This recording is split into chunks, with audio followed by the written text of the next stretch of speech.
नमस्कार मेरे प्यारे विद्यार्थियों। और हम पढ़ रहे हैं भारतीय संविधान की विशेषताएं। ये टॉपिक पिछले कई दिनों से चल रहा है और इसकी जो मोटी मोटी या बड़ी जो विशेषताएं थी वो हम पढ़ चुके थे। अब यहाँ से आगे जितना भी ये नोट्स में जो आपके लिखा हुआ है वो यहाँ पे तो छोटे छोटे रूप में लिखा हुआ है। आगे जब संविधान धीरे धीरे आगे बढ़ेगा तो उस समय हम डेप्थ में पढ़ेंगे, लेकिन एक बार विशेषताओं के रूप में हम देख लेते हैं जो भी विशेषताएं बची हुई हैं। पास्ट में जितने भी वीडियोज बने हुए हैं उनमें हमने काफ़ी डिटेल से लिया चीज़ों को। तो यहाँ पे देखें, भारतीय संविधान की विशेषताओं में जो हमारी बची हुई विशेषताएं हैं उन पर यहाँ गौर करें। 9वें नंबर पे हमारे नोट्स के हिसाब से 9वें नंबर पे लिखा हुआ है आपातकालीन शक्तियां। तो आपने पढ़ा होगा कि भारतीय संविधान में आपातकालीन जो शक्तियां हैं कहां से ली गई हैं भाई? जर्मनी के वाइमर संविधान से आपातकालीन शक्तियां ली गई हैं। और आपातकालीन शक्तियां, भारतीय संविधान में आपातकालीन शक्तियों का प्रावधान किया गया है। यह प्रावधान देश को इसके समक्ष उपस्थित किसी भी आपात स्थिति से निपटने के लिए सक्षम बनाती है। आपातकालीन शक्तियां भारत के राष्ट्रपति में निहित हैं। तो पहला पॉइंट किस में निहित है भाई? राष्ट्रपति में। संविधान में 3 प्रकार के आपातकाल का उल्लेख किया गया है। पहला राष्ट्रीय आपातकाल जो कि अनुच्छेद 352 में है। दूसरा संवैधानिक तंत्र की विफलता, या जिसको आप राज्यों में राष्ट्रपति शासन बोलते हैं, उसको संवैधानिक आपात बोला जाता है। राष्ट्रपति शासन कह लो, राज्यों में राष्ट्रपति शासन, या संवैधानिक आपातकाल बोल लो। ये कौन से अनुच्छेद में? संवैधानिक तंत्र की विफलता या राज्यों में राष्ट्रपति शासन का प्रावधान, अनुच्छेद 356। और तीसरा वित्तीय आपातकाल का प्रावधान, अनुच्छेद 360। अब इसको आप बिल्कुल सरल भाषा में समझिए। नोट्स को तो साइड में कर दो, ये लो भाई। जब हम भारत का राष्ट्रपति पढ़ाएंगे तो तीनों ही आपातकालीन शक्तियों को बहुत ही डेप्थ में पढ़ाएंगे। फिलहाल हम भारत के संविधान की विशेषताओं के अंतर्गत ये पढ़ रहे हैं कि भारतीय संविधान में आपात उपबंध किए गए हैं। आपातकालीन उपबंध कहां से लिए गए हैं? जर्मनी के वाइमर संविधान से लिए गए हैं। और इन आपातकालीन उपबंधों का जो प्रावधान है ये 3 अनुच्छेदों में है। अनुच्छेद 352। 352 में राष्ट्रीय आपातकाल का प्रावधान। कौन सा आपातकाल भाई? राष्ट्रीय आपातकाल। डिटेल से पढ़ेंगे जब राष्ट्रपति पढ़ेंगे उस समय पर। दूसरा अनुच्छेद 356। 356 में जो सामान्यतः आप जो पढ़ते हैं, क्या पढ़ते हैं? राज्यों में राष्ट्रपति शासन का प्रावधान। अनुच्छेद 356 राष्ट्रपति शासन, राज्यों में राष्ट्रपति शासन, या इसका एक नाम और है संवैधानिक आपातकाल। संवैधानिक आपातकाल। और तीसरी आपातकालीन शक्ति है अनुच्छेद 360 वित्तीय आपातकाल का प्रावधान। ये वित्तीय आपातकाल अभी तक भारत में एक बार भी नहीं लगा है। इन तीनों ही प्रकार की आपातकालीन शक्तियों के बारे में या आपातकालीन उपबंधों के बारे में जब हम भारत का राष्ट्रपति पढ़ेंगे उस समय हम काफी डिटेल से पढ़ेंगे। फिलहाल हम भारतीय संविधान की विशेषताओं के अंतर्गत इसको ब्रीफली पढ़ रहे हैं कि हाँ भाई ठीक है, आपातकालीन शक्तियां हमारे संविधान में है और कौन से अनुच्छेदों में है? इन अनुच्छेदों में है। आगे देखें अगली विशेषता भारतीय संविधान की।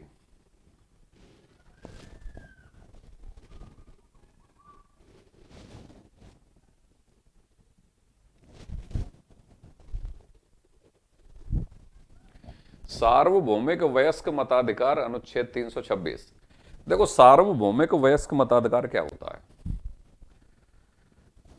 किसी देश में मतदाता की न्यूनतम आयु सार्वभौमिक वयस्क मताधिकार कहलाता है। वापस समझें, मतदाता कब बनता है? जब मत देने की न्यूनतम आयु प्राप्त कर लेता है।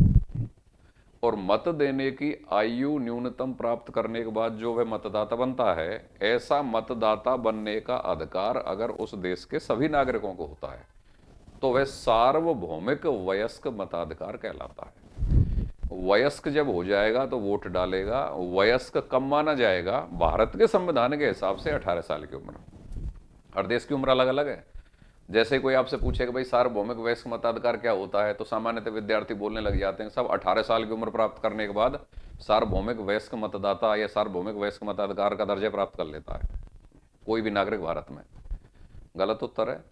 भारत में प्राप्त कर लेता है ये बात तो ठीक है, लेकिन सार्वभौमिक वयस्क मताधिकार की विशेषता दुनिया के तमाम देशों में, अधिकांश देशों में पाई जाती है और हर देश में उम्र अलग अलग है। हमारे यहाँ पे कितनी है? 18 साल। तो वापस सुन लीजिए, सार्वभौमिक वयस्क मताधिकार भारत में है या नहीं है? है। धर्म, वंश, लिंग, जाति, जन्म स्थान, इसके किसी के भी आधार पर कोई भेदभाव नहीं होगा। 18 वर्ष की उम्र प्राप्त कोई भी जो व्यक्ति कर जाएगा वह फिर क्या प्राप्त कर जाएगा? सार्वभौमिक वयस्क मताधिकार का दर्जा प्राप्त कर जाएगा और मतदाता का दर्जा प्राप्त कर जाएगा और मत डालने का अधिकारी हो जाएगा। तो ये बात कौन से अनुच्छेद में लिखी गई है? अनुच्छेद 326। ठीक है भाई। अब इसमें जो फैक्ट लिखा है उसको देखिए। यह समानता के सिद्धांत को लागू करता है। बिल्कुल लागू करता है भाई। समानता के सिद्धांत को लागू करता है कि नहीं करता? बिल्कुल लागू करता है समानता के सिद्धांत को। क्यों लागू करता है?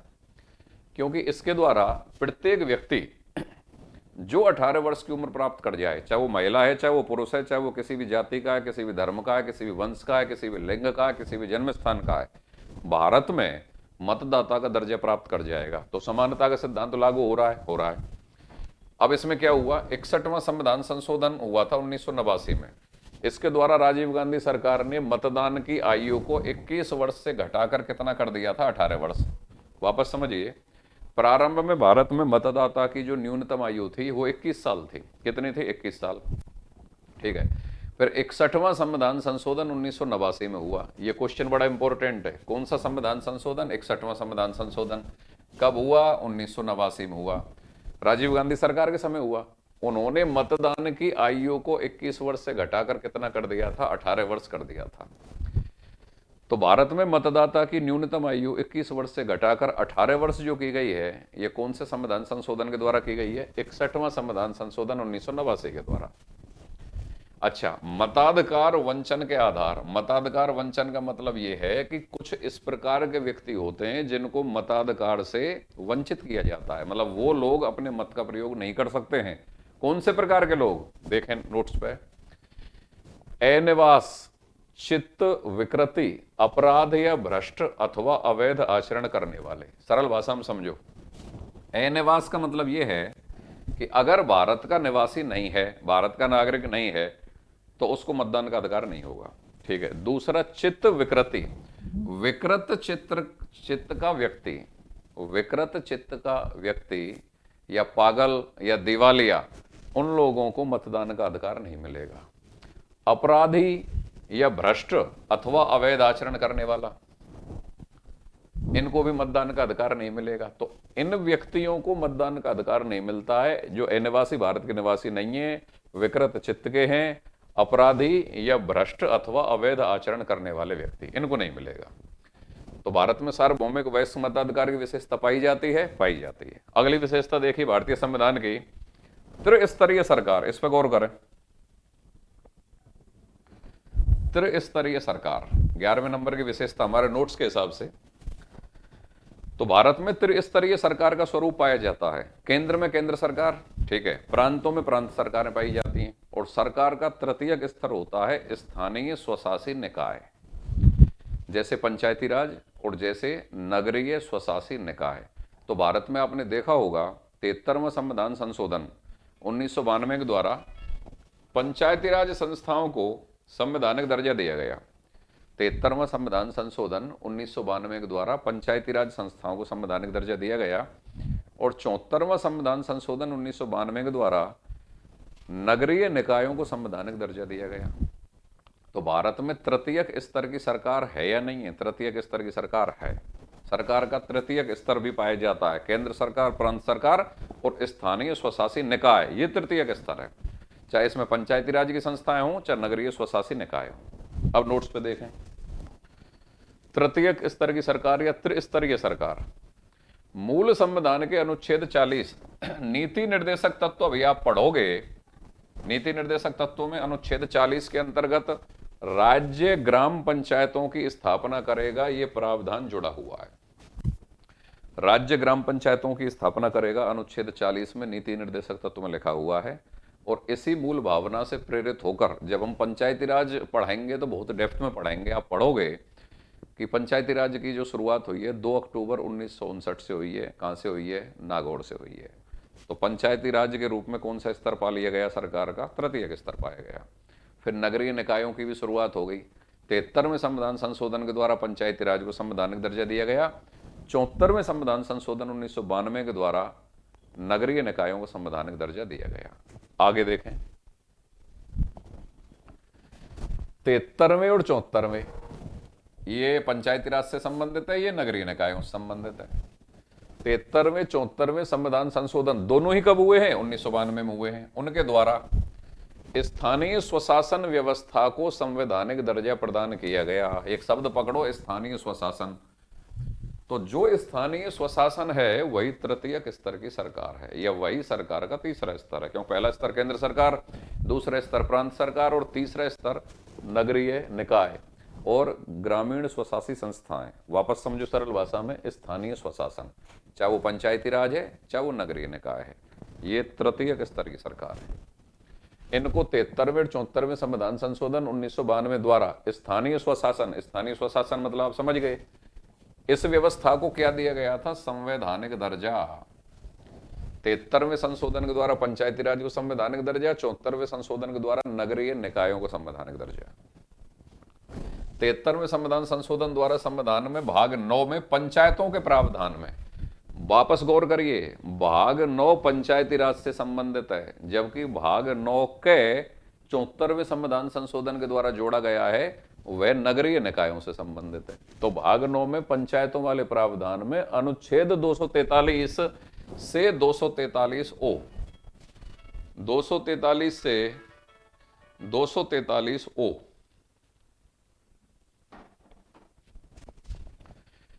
देखो डेप्थ में तो मैं इनको जब पढ़ाऊंगा जब मैं पंचायती राज और नगरीय निकाय पढ़ाऊंगा। यहां तो केवल सिंपल मैंने पॉइंट पकड़े हैं, क्योंकि अभी हमारा टॉपिक भारतीय संविधान की विशेषताएं है, पंचायती राज नहीं है।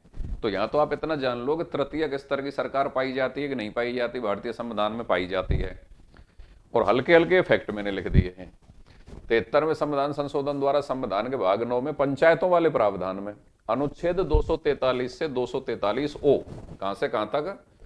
243 से 243 ओ, तथा अनुसूची कौन सी? 11वीं जोड़ी गई, जिसमें कितने विषय हैं भाई पंचायती राज के? 29 विषय। भाग 9 में, भाग 9 पंचायती राज से संबंधित है, उसके लिए कौन सी अनुसूची जोड़ी गई है? 73वें संशोधन के द्वारा 11वीं अनुसूची जोड़ी गई है। और पंचायती राज से संबंधित कितने विषयों का प्रावधान है? 29 विषयों का प्रावधान है। कौन सा अनुच्छेद है? 243 से 243 ओ, ढंग से पकड़ लेना, पेपर में बार बार पूछा गया है। आगे देखिए, 74वें संविधान संशोधन द्वारा संविधान में कौन सा भाग जोड़ा गया? भाग 9 के अनुसूची कौन सी जोड़ी गई? 12वीं।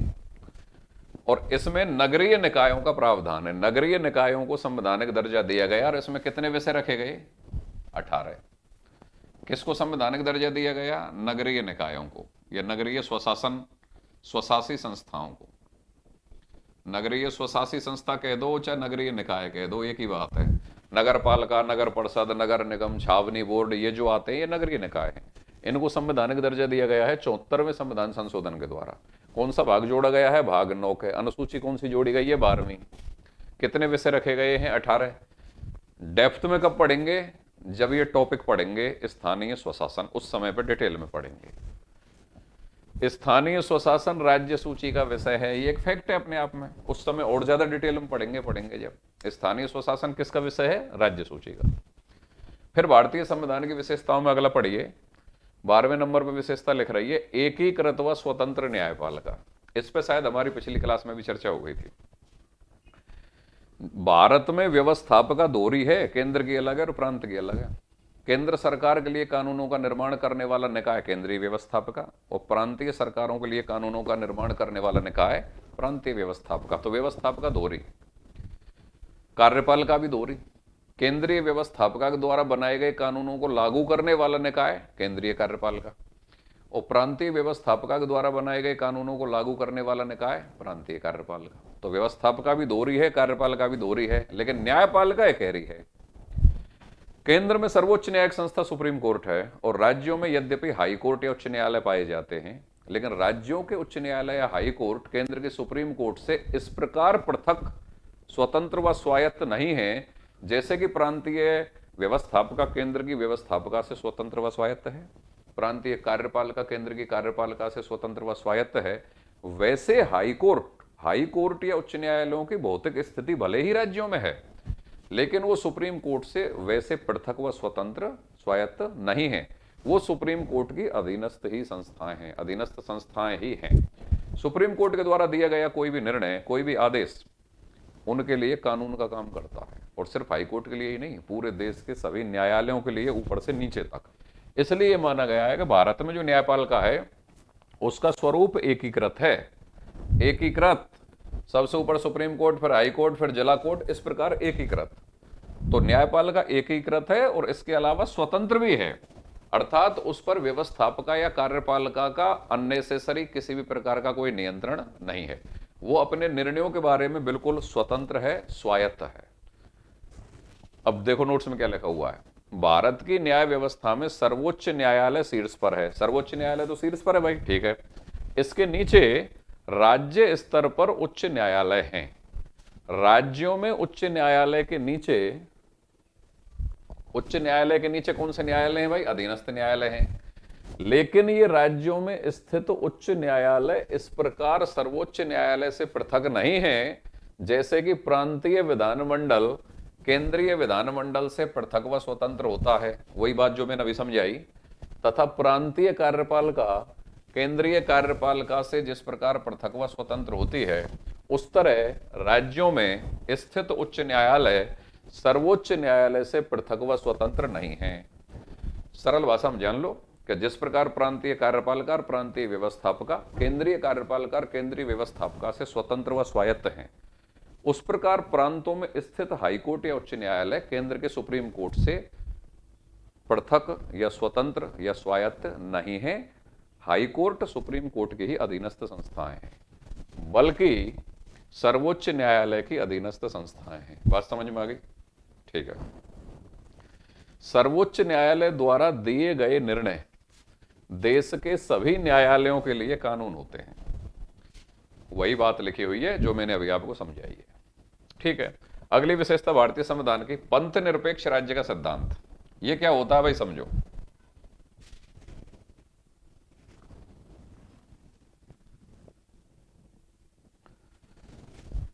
एक शब्द है पंथ निरपेक्ष और एक शब्द है धर्मनिरपेक्ष।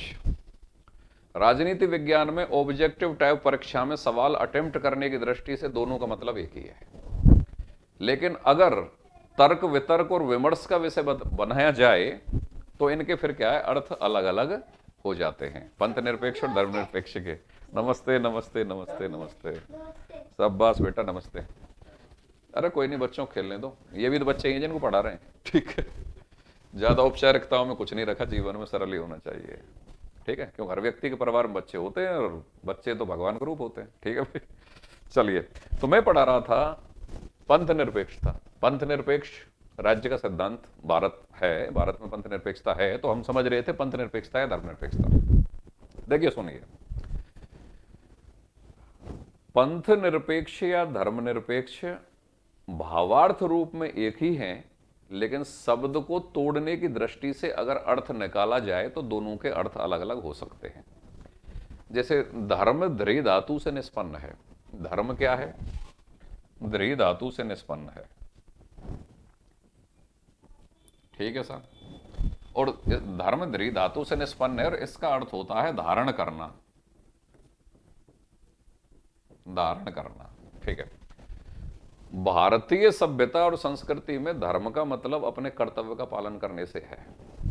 तो जब धर्मनिरपेक्षता शब्द विचार का बिंदु बना या धर्मनिरपेक्षता शब्द आया, तो कुछ लोगों ने, कुतर्की तो होते ही हैं दुनिया में, कुछ लोगों ने क्या कहा कि बताओ धर्मनिरपेक्षता शब्द को अगर संविधान में जोड़ा जाएगा तो भारत में धर्म का मतलब कर्तव्य पालन है, तो कोई व्यक्ति अपने कर्तव्य पालन से परे कैसे जा सकता है? धर्मनिरपेक्षता मतलब धर्म से निरपेक्ष होना, धर्म से पृथक होना। तो धर्म मतलब कर्तव्य पालन, तो कर्तव्य पालन से कोई व्यक्ति निरपेक्ष कैसे हो सकता है? क्या एक सैनिक अपने कर्तव्य पालन से निरपेक्ष हो सकता है? नहीं हो सकता। देश के लिए उसको अपने कर्तव्य का पालन करना पड़ता है। एक शिक्षक अपने कर्तव्य पालन से निरपेक्ष हो सकता है? नहीं हो सकता। तो साहब, धर्मनिरपेक्षता शब्द अगर भारतीय संविधान में जोड़ा जाता है तो ये तो एक तरीके से सही नहीं है, सभ्यता संस्कृति के खिलाफ है और उसके अनुकूल नहीं है। ठीक है, शब्द को जोड़ने वाले जो थे वो धर्म का मतलब कर्तव्य पालन नहीं ले रहे थे, वो धर्म का मतलब रिलीजन ले रहे थे, संप्रदाय, हिंदू, मुस्लिम, सिख, ईसाई। तो इसके लिए फिर दूसरा शब्द डाल दिया गया, पंथ निरपेक्षता। अब पंथ निरपेक्षता में कोई प्रॉब्लम नहीं है कि भाई ठीक है, धर्म या कर्तव्य पालन से किसी व्यक्ति को परे नहीं किया जा सकता है, कोई डाउट नहीं है, कोई प्रॉब्लम नहीं है इसमें। लेकिन पंथ या रिलीजन राजनीति से पृथक होना चाहिए, हमारा उद्देश्य ये है। फिर कह दिया गया कि भाई अब कोई प्रॉब्लम नहीं है। तो अननेसेसरी जो विचार विमर्श होता है उससे बचने के लिए शब्द का प्रयोग किया जाता है पंथ निरपेक्षता, पंथ निरपेक्षता। वैसे भावार्थ रूप में धर्मनिरपेक्षता और पंथ निरपेक्षता एक ही बात है। इसका मतलब होता है राजनीतिक कार्यों में धर्म का समावेश नहीं होना, राजनीतिक कार्यों में धर्म का समावेश नहीं होना। ठीक है साहब, अब इसका मतलब समझो क्या है।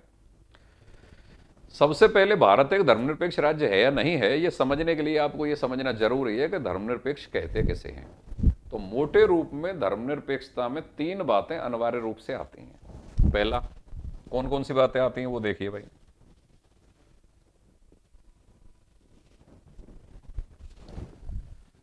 तीन बातें किसी राज्य को धर्मनिरपेक्ष होने के लिए तीन बातें अनिवार्य हैं कि उस राज्य का अपना कोई राज्य धर्म ना हो,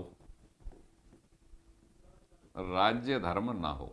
ठीक है भाई, क्योंकि अगर किसी राज्य का राज्य धर्म है तो उस राज्य में ऐसा कोई कानून नहीं बन सकता जो उस राज्य धर्म से खिलाफ चला जाए या उस राज्य धर्म के परे चला जाए या उस राज्य धर्म की मान्यताओं को काटे, ऐसा कोई कानून नहीं बन सकता। ठीक है, अगर किसी राज्य में कोई राज्य धर्म है तो वो राज्य धर्मनिरपेक्ष हो ही नहीं सकता है, क्योंकि फिर तो उस राज्य धर्म से परे कुछ जा ही नहीं सकता, उस राज्य धर्म के खिलाफ या उसको काटने वाला कोई कानून बन ही नहीं सकता है। तो एक तो कोई राज्य धर्म ना हो, दूसरा प्रत्येक व्यक्ति अपने अंतःकरण के अनुसार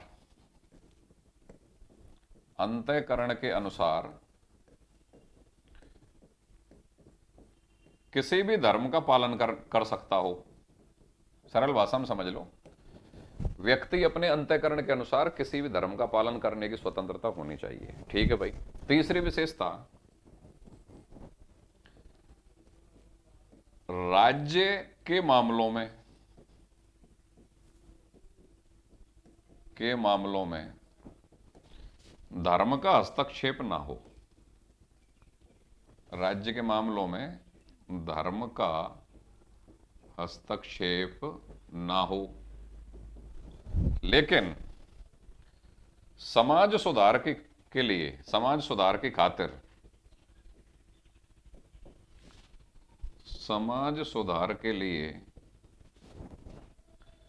धर्म के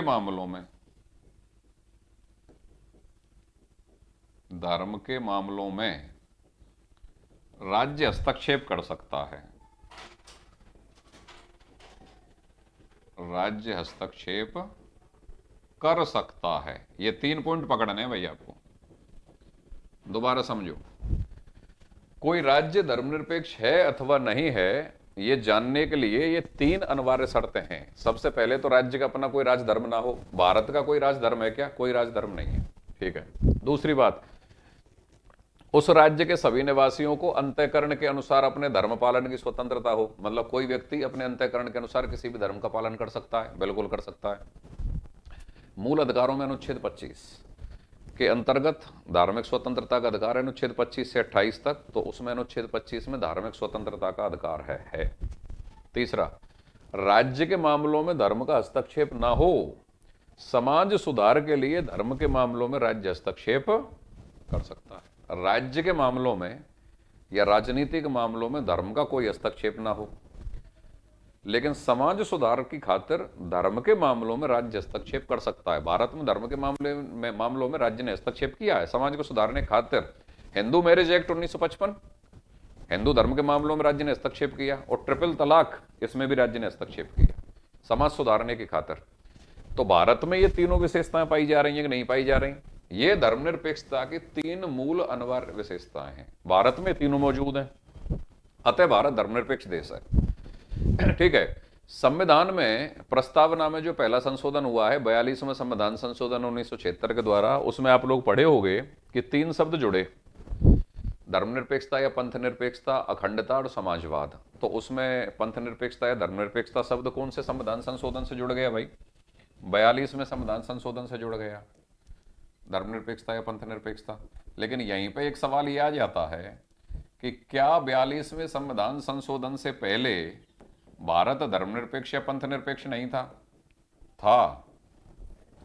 शब्द के रूप में भले ही 42वें संविधान संशोधन 1976 के द्वारा भारत में धर्मनिरपेक्षता या पंथ निरपेक्षता शब्द जुड़ा है, लेकिन भारतीय संविधान की मूल भावना शुरू से ही धर्मनिरपेक्ष या पंथ निरपेक्ष है। और ये सिद्ध होता है कि हमने धार्मिक स्वतंत्रता का मूल अधिकार अपने सभी नागरिकों के लिए दिया है, नागरिक ही नहीं, जो गैर निवासी जो दूसरे देशों के भी जो यहाँ पर रहते हैं उनके लिए भी दिया है, मतलब गैर भारतीयों के लिए भी दिया है, भारतीयों के लिए तो है ये, गैर भारतीयों के लिए भी दिया है। तो भारत तो धर्मनिरपेक्ष देश है। भले ही संविधान में प्रस्तावना में एक शब्द के रूप में ये 1976 में जुड़ा है, लेकिन मूल अधिकार शुरू से ही दे दिए गए हैं जब से संविधान लागू हुआ है। और संविधान की जो भावना है भारतीय संविधान की, वो शुरू से ही धर्मनिरपेक्ष है। तो भारत एक धर्मनिरपेक्ष देश है।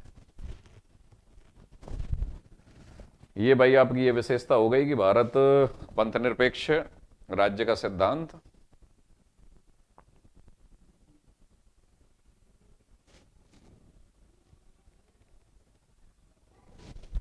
पंथ निरपेक्ष राज्य का सिद्धांत। एक पंथ निरपेक्ष राज्य ना तो धार्मिक और ना ही अधार्मिक या धर्म विरोधी होता है, बल्कि ये धर्म के मामलों में क्या होता है? तटस्थ होता है। बिल्कुल, बहुत सॉलिड पॉइंट है भाई।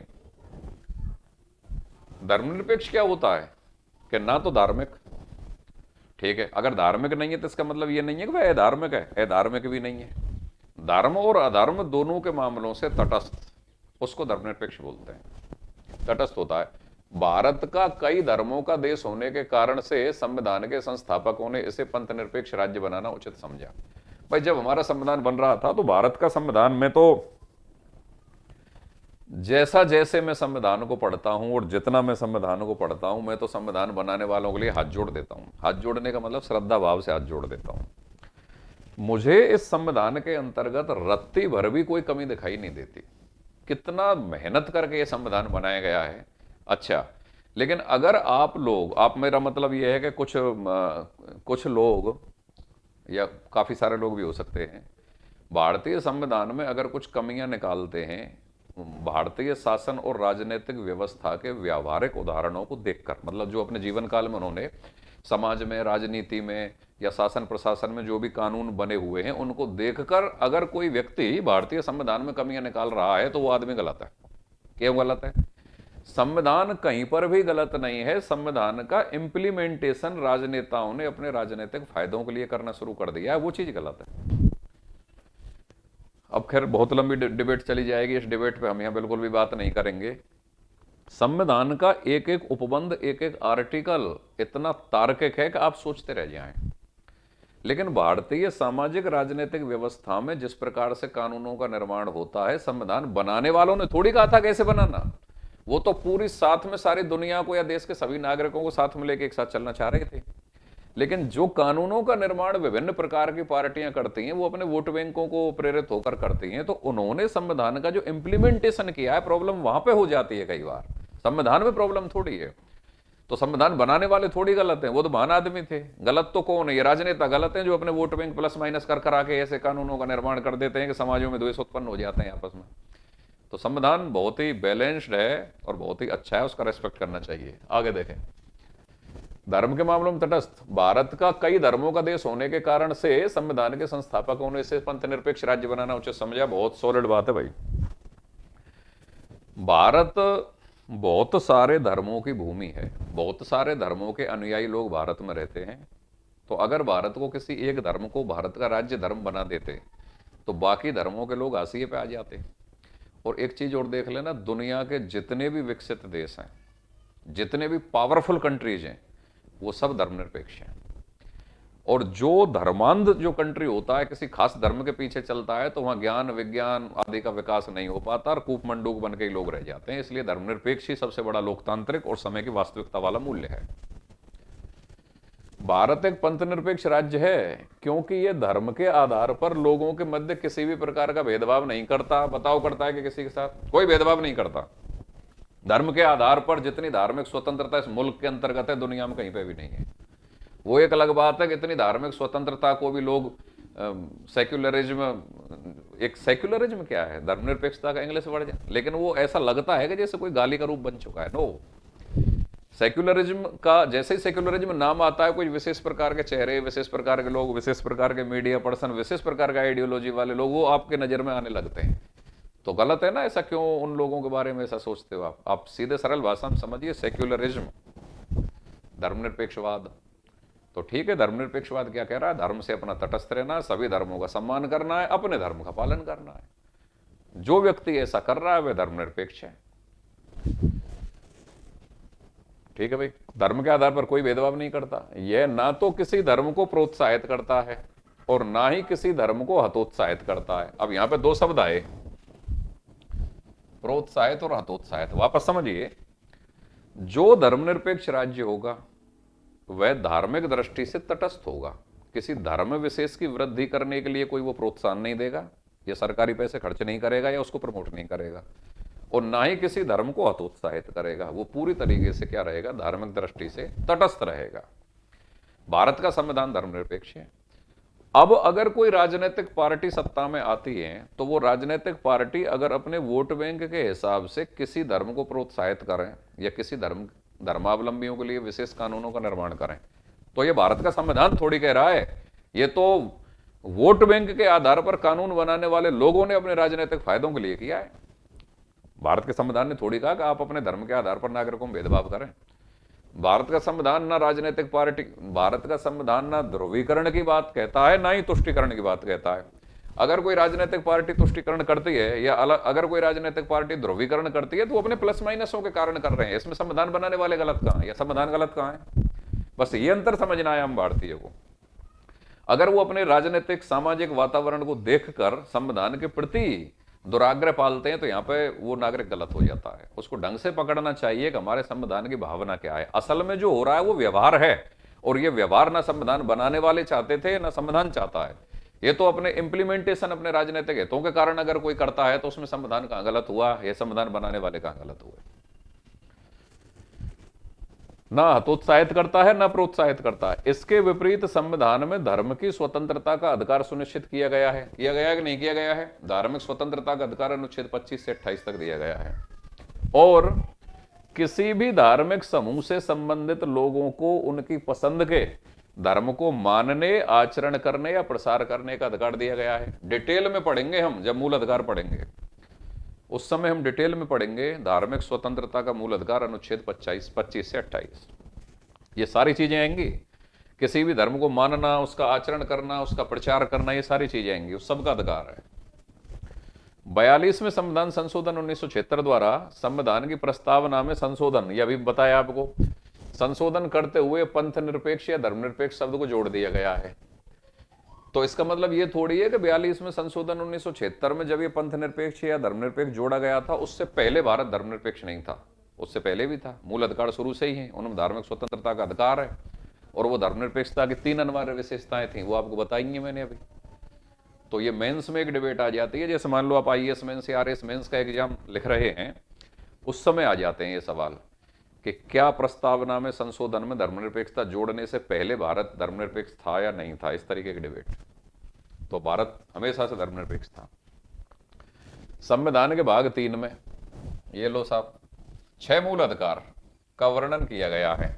फिर ये मूल अधिकार आ जाएंगे जब मूल अधिकारों वाला टॉपिक आएगा, जब हम इनको बहुत ज्यादा डिटेल में पढ़ेंगे। पहला मूल अधिकार समानता का अधिकार अनुच्छेद 14 से 18। दूसरा स्वतंत्रता का अधिकार अनुच्छेद 19 से 22। तीसरा शोषण के विरुद्ध अधिकार अनुच्छेद 23-24। शोषण के विरुद्ध अधिकार 23-24। और देखो ये रहा धार्मिक स्वतंत्रता का अधिकार अनुच्छेद 25 से 28। संस्कृति व शिक्षा संबंधी अधिकार अनुच्छेद 29-30 और संवैधानिक उपचारों का अधिकार अनुच्छेद 32। ये भाई मूल अधिकार, ये मूल अधिकार एक अलग विशेषता आ गई। भारतीय संविधान में मूल अधिकार हैं या नहीं है? मूल अधिकार हैं, अमेरिका के संविधान से लिए गए हैं। प्रारंभ में 7 थे, वर्तमान में 6 हैं। 44वां संविधान संशोधन 1978 द्वारा संपत्ति के मूल अधिकार का दर्जा समाप्त कर दिया गया। अब उसको वैधानिक या कानूनी अधिकार बना दिया गया है अनुच्छेद 300 क में। मूल अधिकार पढ़ेंगे जब बहुत डिटेल से इनको पढ़ेंगे। मौलिक अधिकारों का उद्देश्य राजनीतिक लोकतंत्र की भावना या राजनीतिक लोकतंत्र की स्थापना। देखो 2 पॉइंट पकड़ लो। मूल अधिकार राजनीतिक लोकतंत्र स्थापित करते हैं। नीति निर्देशक तत्व सामाजिक आर्थिक लोकतंत्र। 2 शब्द फिक्स हैं, सामाजिक आर्थिक लोकतंत्र नीति निर्देशक तत्व के साथ जुड़ा पड़ा है, राजनीतिक लोकतंत्र मूल अधिकार के साथ जुड़ा पड़ा है।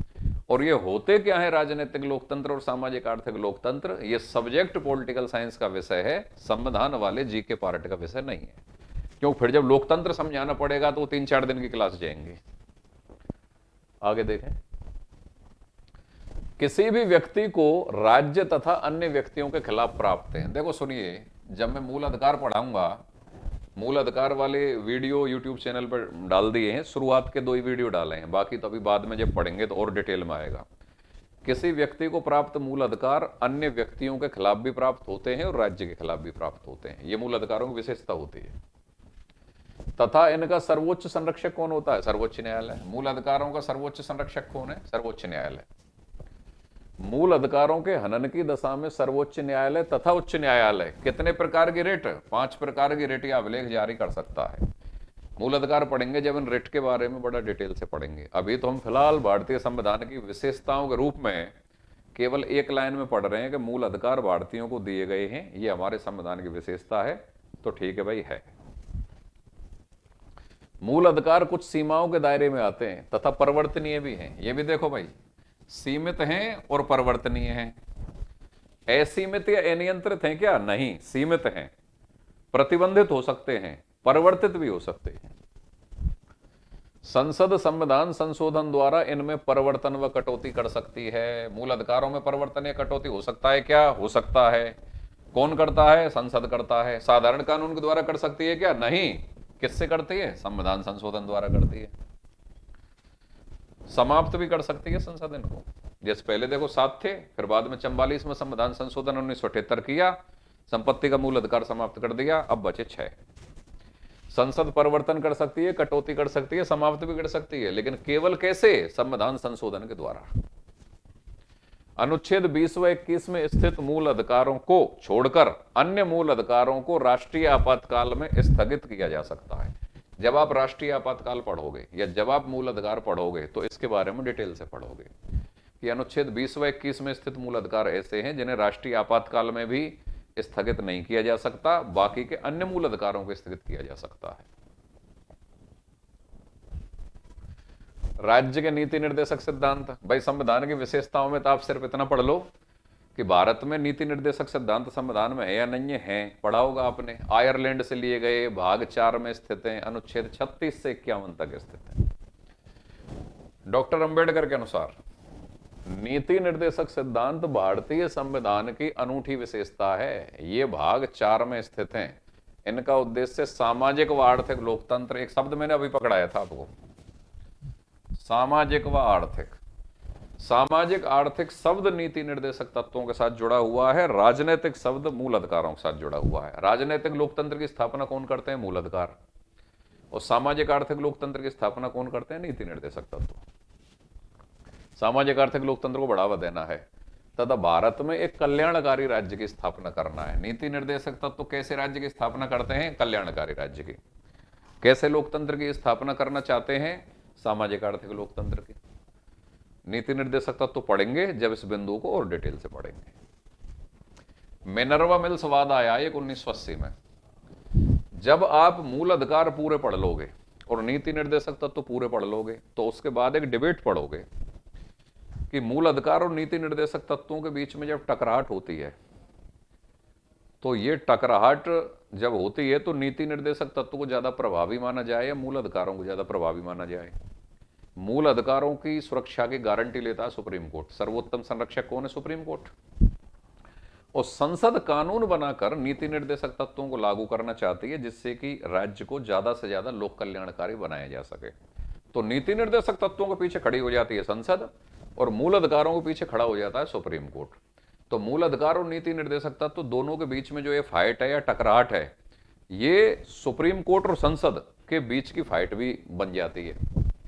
और ये 1950 से लेके 1980 तक ये चला है सिलसिला दोनों के टकराहट का। संसद ने समय समय पर संविधान संशोधन करके कोई कानून बनाए हैं, और सुप्रीम कोर्ट ने समय समय पर न्यायिक निर्णय करके कोई ना कोई निर्णय दिए हैं। लास्ट में ये जो टकराहट है ये समाप्त होती है मिनर्वा मिल्स वाद के द्वारा। ये बड़े डिटेल से पढ़ोगे आप, पूरे इस वाद और टकराहट पे एक क्लास जाएगी पूरी की पूरी। लेकिन बाद में इनका जो निर्णय हुआ है या ये जो टकराहट है ये समाप्त हुई है, या इनमें जो सामंजस्य हुआ है वो मिनर्वा मिल्स वाद में हुआ है। और ये मिनर्वा मिल्स वाद कब आया? 1980 में। ये फाइट चली है 1950 से लेकर 1980 तक। तो मिनर्वा मिल्स वाद 1980 के तहत सर्वोच्च न्यायालय ने कहा था कि भारतीय संविधान की नींव मौलिक अधिकारों और नीति निर्देशक सिद्धांतों के संतुलन पर रखी गई है। यहां पे बात आ गई थी लास्ट में कि भाई भारतीय संविधान की नींव मौलिक अधिकार और नीति निर्देशक तत्व दोनों के संतुलन पर या दोनों के सामंजस्य पर रखी हुई है। तो 50 से लेकर 80 के बीच की फाइट बहुत ही इंटरेस्टिंग है। वो हमारा वीडियो जरूर देखें आप, बहुत ही टेक्निकल पॉइंट है। और किसी भी परीक्षा में, चाहे आईएएस है, आरएएस है, किसी भी स्टेट का पीसीएस, असिस्टेंट प्रोफेसर और नीचे तक का कोई भी परीक्षा, रीट, सेकंड ग्रेड वगैरह, अगर सवाल ठीक बनेगा, टफ सवाल बनेगा, तो उस फाइट में से सवाल जरूर निकलेगा। जॉन ऑस्टिन ने नीति निर्देशक तत्वों को राज्य की आत्मा कहा है। यह कोटेशन जरूर पकड़ना भाई। राज्य की आत्मा कौन कह रहा है? संविधान का परिचय पत्र किसे कहा जाता है? किसने कहा है? इस तरीके से संविधान का हृदय और आत्मा किसे कहा जाता है? किसने कहा है? काफी सारी कोटेशन होती हैं जिन पर सवाल आते हैं। मौलिक कर्तव्य, ठीक है भाई।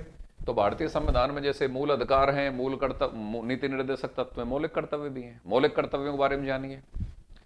प्रारंभ में जब संविधान लागू हुआ था तो उस समय उसमें मूल कर्तव्य नहीं थे।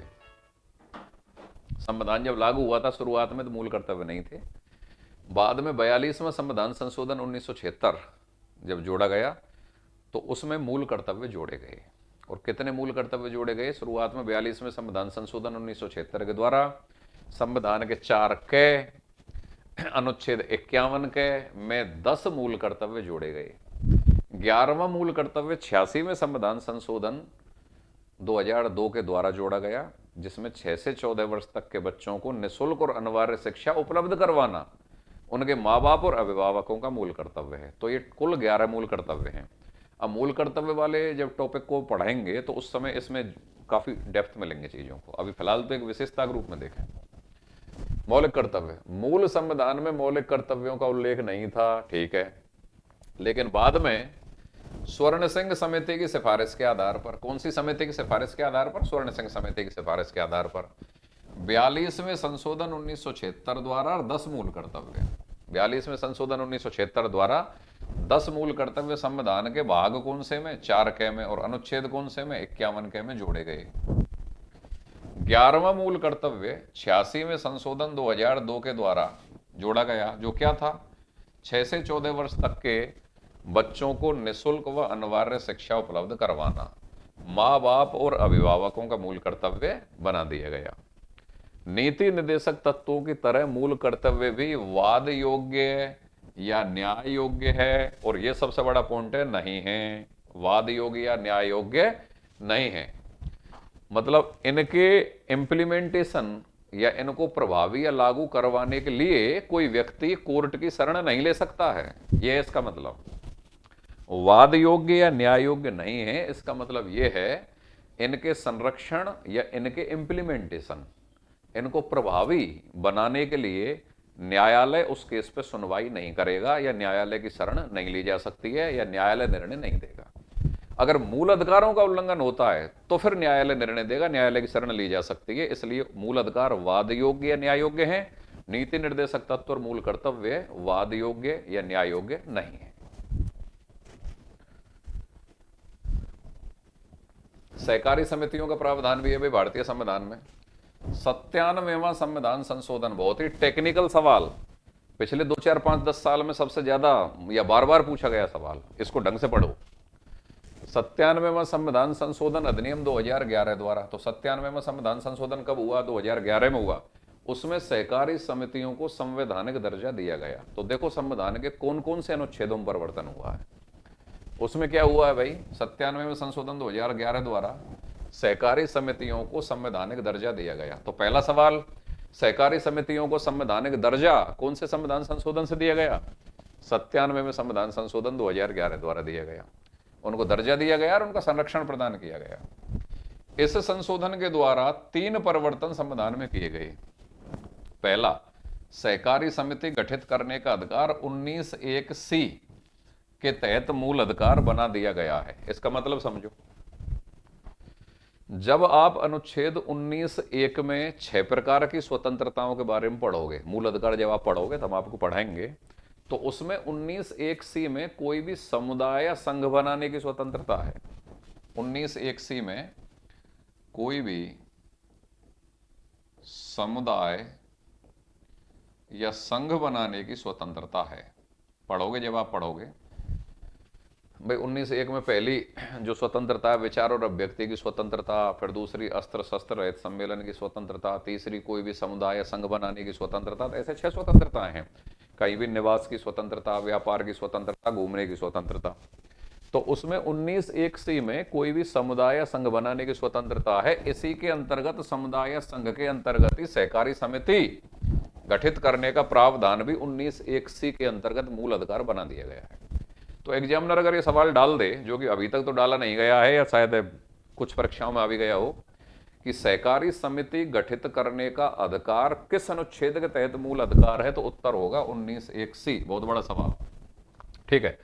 दूसरा परिवर्तन हुआ है, सहकारी समितियों को प्रोत्साहन देना, अनुच्छेद 43(b) के तहत एक नया नीति निर्देशक तत्व जोड़ दिया गया है। देखो अनुच्छेद 43 को याद करो। उद्योगों में श्रमिकों की भागीदारी का प्रावधान, न्यूनतम निर्वाह मजदूरी का प्रावधान अनुच्छेद 43 के अंतर्गत है। 43 क, और दूसरा 43(b), ये सहकारी समिति वाला है। सहकारी समितियों को प्रोत्साहन देने का प्रावधान अनुच्छेद 43(b) में। तो 43(b) में आके नीति निर्देशक तत्वों के बीच में हो जाएगा। तो सहकारी समितियों को गठित करने का प्रावधान मूल अधिकार भी है, नीति निर्देशक तत्व भी है। मूल अधिकार में 19(1)(c) में है और नीति निर्देशक तत्व में अनुच्छेद 43(b) में है। और ये अनुच्छेद कौन से संविधान संशोधन से जुड़े हैं? 97वां संविधान संशोधन 2011 के द्वारा। और ये बहुत ही टेक्निकल सवाल है, इन पर गौर करो। तीसरा परिवर्तन क्या हुआ है कि सहकारी समितियों से संबंधित संविधान में एक नया भाग जोड़ दिया भाई, भाग 9b, इसको भी जोड़ दिया गया है। और 9b जिसमें अनुच्छेद 243(z)(h) से 243(z)(t तक ये सारे फैक्ट याद कर जाओ, करने ही पड़ेंगे अगर आपको टॉप स्कोर लेना है परीक्षाओं में। अनुच्छेद 243, क्योंकि भाग 9b समझो, भाग 9 पंचायती राज से संबंधित, भाग 9 या 9 कैपिटल ए नगरीय निकायों से संबंधित, और भाग 9b सहकारी समितियों से संबंधित। 9 में जो प्रावधान पंचायती राज के हैं वो 73वें संशोधन से आए, 9 के में जो प्रावधान नगरीय निकायों के हैं वो 74वें संविधान संशोधन से आए, और 9b में जो प्रावधान सहकारी समितियों के हैं वो 97वें संविधान संशोधन से आए। और पंचायती राज, नगरीय निकाय और सहकारी समितियों के प्रावधान जो अनुच्छेद 243 के अंतर्गत हैं, ये बहुत काम की बात बता रहा हूं, ये ढंग से याद कर लेना। पंचायती राज के प्रावधान 243 में कहां से कहां तक है, नगरीय निकायों के प्रावधान 243 में कहां से कहां तक है, और सहकारी समितियों के प्रावधान 243 में कहां से कहां तक हैं। ये वर्तमान से लेकर भविष्य के बड़े हिट सवाल हैं।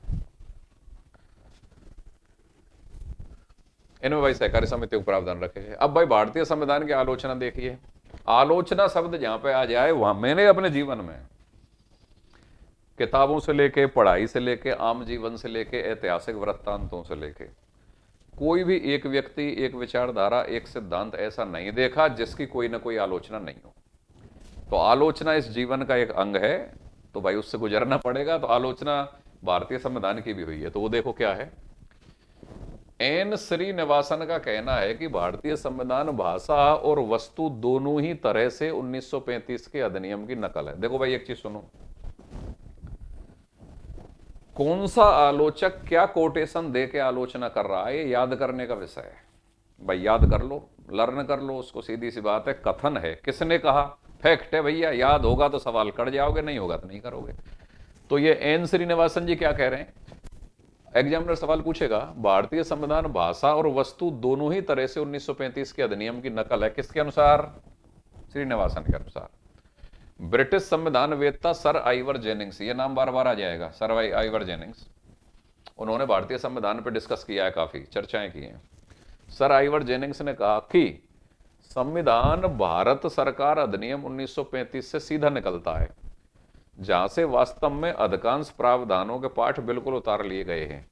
मतलब ये कौन कह रहा है कि 1935 के प्रावधान पूरी तरीके से उतार लिए गए हैं, आइवर जेनिंग्स। ये बिल्कुल श्रीनिवास वाली बात कह रहा है। श्रीनिवास भी कह रहा है कि भारतीय संविधान भाषा और वस्तु दोनों तरीके से 1935 के अधिनियम की नकल है, और आइवर जेनिंग्स भी कह रहा है कि भाई 1935 से सीधा निकलता है, बस थोड़ा थोड़ा कोटेशन में अंतर है, ये देख लेना। संविधान सभा के सदस्य पी.आर. देशमुख, अब पी.आर. देशमुख जी क्या कह रहे हैं, उन्होंने टिप्पणी की कि संविधान अनिवार्यतः भारत सरकार अधिनियम 1935 ही है। ये तो यूं कह रहे हैं पूरी तरीके से 1935 ही है, मतलब बात एक जैसी कह रहे हैं ये श्रीनिवासन, आइवर जेनिंग्स और पी.आर. देशमुख। ये 1935 के ही जो अधिनियम है उससे बहुत ज्यादा प्रभावित, या कोई उसकी नकल कह रहा है, या कोई कह रहा है कि वही है, बस अधिनियम ही है, बस वयस्क मताधिकार उसमें जुड़ गया है। तो पी.आर. देशमुख क्या कह रहे हैं कि भाई साहब 1935 का अधिनियम ही है, बस वयस्क मताधिकार जुड़ गया है उसमें, ये कह रहे हैं वो। फिर आइवर जेनिंग्स की एक और कोटेशन आ गई। आइवर जेनिंग्स इसे वकीलों का स्वर्ग, ये बड़ा इंपॉर्टेंट सवाल है भाई। भारतीय संविधान को वकीलों का स्वर्ग किसने कहा है, आइवर जेनिंग्स। तथा संविधान सभा के एक अन्य सदस्य एच.के. माहेश्वरी ने भी उसको वकीलों का स्वर्ग कहा है। अब यहां पकड़ो आप एक सवाल, वकीलों का स्वर्ग भारतीय संविधान को किसने कहा। अगर विदेशी विद्वान आ जाएं तो आइवर जेनिंग्स आंसर, और अगर भारत के ही आए तो ये अन्य सदस्य एच.के. माहेश्वरी, ये भी आंसर। दोबारा समझें, वकीलों का स्वर्ग भारतीय संविधान को किसने कहा है, विदेशी विद्वान जॉन ऑस्टिन, आइवर जेनिंग्स, इस प्रकार के अगर आ जाएं तो आइवर जेनिंग्स आंसर। और अगर भारतीय विचारक लगे हुए हों या भारतीय संविधान सभा के सदस्य लगे हुए हों तो एच.के. माहेश्वरी आंसर। ठीक है, निम्नलिखित आधारों पर भारतीय संविधान की आलोचना की जाती है। अब भाई जो ये आलोचक हैं ये मुख्यतः कौन कौन से आधारों पर भारतीय संविधान की आलोचना कर रहे हैं, देखिए। उदार का संविधान, आपने पढ़ा होगा कि भाई भारतीय संविधान 60 देशों के संविधानों से अंश लेके बनाया गया है। तो क्या कहते हैं भैया, उदार का संविधान है भाई, दुनिया के तमाम संविधानों से अंश ले लेके बनाया गया है, इनके पास खुद का कुछ भी नहीं है, दूसरों से लिया गया है। तो उदार का संविधान ये आलोचना का एक आधार है। दूसरा, 1935 के अधिनियम की कार्बन कॉपी, ये भी हम पढ़ते हैं कि भाई 1935 के एक एक्ट के रूप में या अधिनियम के रूप में सबसे ज्यादा 1935 के एक्ट से प्रभावित है, और एक कानून के रूप में, मतलब एक्ट के रूप में 1935 के अधिनियम से, एक देश के रूप में ब्रिटेन के संविधान से, और वैसे 60 देशों के संविधानों से अंश लेकर बनाया गया है। तीसरा क्या है, अभारतीय अथवा भारतीयता का विरोधी, अभारतीय अथवा भारतीयता का विरोधी। इसका कारण क्या है कि भारत का जब संविधान बना तो उसमें बहुत सारे प्रगतिशील कानून बनाए गए, देश का स्वरूप भी धर्मनिरपेक्ष रखा गया, जबकि भारतीय सभ्यता संस्कृति तो धार्मिक और आध्यात्मिक है। गांधीवादी मूल्यों की भी धज्जियां उड़ा दी गई। संविधान सभा में तमाम गांधी के अनुयायी बैठे हुए थे, लेकिन गांधी के लगभग ज्यादातर जो सिद्धांत थे वो खारिज कर दिए गए थे। तो कुछ लोगों ने आलोचना की कि भाई ये तो धर्मनिरपेक्ष संविधान का जब स्वरूप दिया जा रहा है तो भारत की आध्यात्मिकता, धार्मिकता वो तो कहीं इसमें है ही नहीं है, और विदेशी जो लोकतांत्रिक मूल्य हैं, विदेशी जो राजनीतिक मूल्य हैं, उनका समावेश इसमें किया जा रहा है, जबकि भारतीय सामाजिक, राजनीतिक, आर्थिक व्यवस्थाएं इस तरीके की नहीं रही हैं पास्ट में। तो इसलिए उसको अभारतीय या अभारतीयता या भारतीयता का विरोधी होने का दर्जा दिया जाता है आलोचकों के द्वारा। गांधीवाद से दूर संविधान, अब भाई गांधी जी देश की आजादी में योगदान, बहुत बड़ी बड़ी बातें हैं इसमें, तो लंबे मुद्दे डिबेट के बनते हैं, मैं इस चीज में नहीं जाऊंगा। लेकिन ताज्जुब की बात यह थी कि राष्ट्रीय आंदोलन में सबसे बड़े जो जन आंदोलन हुए वो गांधी के नेतृत्व में हुए। अब आजादी में किस व्यक्ति का, किस महापुरुष का कितना योगदान है, परसेंटेज में ज्यादा है कि कम है, ये एक अलग डिबेट है। लेकिन जब संविधान सभा बनी और उसमें बहुत सारे गांधी के अनुयायी बने और गांधी के मूल जो सिद्धांत थे, अगर आप गांधी को पढ़ोगे राजनीतिक चिंतन और फिर भारत का संविधान पढ़ोगे तो आप देखोगे कि गांधी के सिद्धांत तो आसपास भी दिखाई नहीं दे रहे हैं संविधान के। तो जो गांधीवादी अनुयायी हैं वो कह रहे हैं कि भाई साहब हम थोड़ा आलोचना करेंगे, क्यों क्यों गांधीवादी मूल्यों से परे ये संविधान। तो ये एक आलोचना का आधार बनता है गांधीवादी अनुयायियों की का, कि ये गांधीवाद से दूर है ये संविधान। महाकाय आकार, महाकाय आकार का मतलब है, ये पढ़ा होगा तुमने, दुनिया का सबसे वृहद संविधान है, 395 अनुच्छेद। और अगला क्या है, वकीलों का स्वर्ग। अब इतना लंबा चौड़ा संविधान है, इतने कानून इसके अंतर्गत बने पड़े हैं, तो उसकी व्याख्या करने के लिए लॉ फील्ड से चाहिए लोग, तो वकीलों के मजे हो जाते हैं, क्योंकि पेच कहीं ना कहीं उलझते हैं लोगों के, तो वो वकीलों के पास जाते हैं, तो वकीलों का स्वर्ग बोला जाता है भाई इसको। 1935 के अधिनियम में से करीब 250 उपबंधों को संविधान में शामिल किया गया है। लगभग कितने उपबंध संविधान में शामिल कर लिए गए हैं? 250। तो लगभग पिछले 6-7 दिन से, शायद ये 7वीं क्लास है कि हम भारतीय संविधान की विशेषताएं पढ़े हैं। तो ये भाई आपकी भारतीय संविधान की विशेषताएं हैं। इसके बाद अगला जो टॉपिक आएगा वो आएगा भारतीय संविधान की प्रस्तावना। Thank you.